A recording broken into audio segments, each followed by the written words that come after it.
তো চলো ফাইনালি শুরু থেকে শুরু করি। তো আজকে আমাদের কাছে একটা 16 পেজের একটা CM6805 আইসির পুরো data sheet.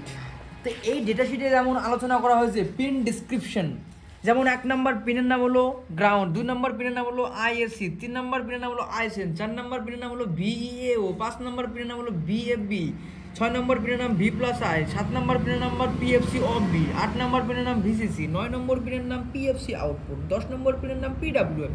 According to the description 1 to 10 পর্যন্ত যে আইসিগুলো আছে সেই আইসি ডিসক্রিপশন আছে, যেমন হলো পিডব্লিউএম অর্থাৎ পিডব্লিউএম আউটপুট, তারপর আছে PFC driver output, VCC supply voltage, VFB PFC off it's can turn off PF stage when it's below 5 volt, V+I PWM feedback and current limit comparator input, VFB voltage feedback, that's mean PFC and transconduction voltage error amplifier input, and VEAO PFC transconduction voltage error amplifier output, iSense and current sense input to the PFC and current limit the comparator।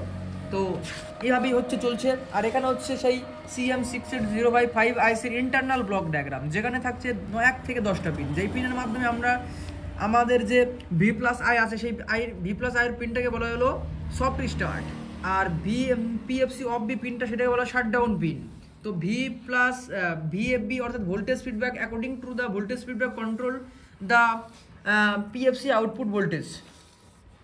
And তারপর আছে iSense is also controlling the PFC output frequency, and VEO also controlled by আবার সে একই PFC output control।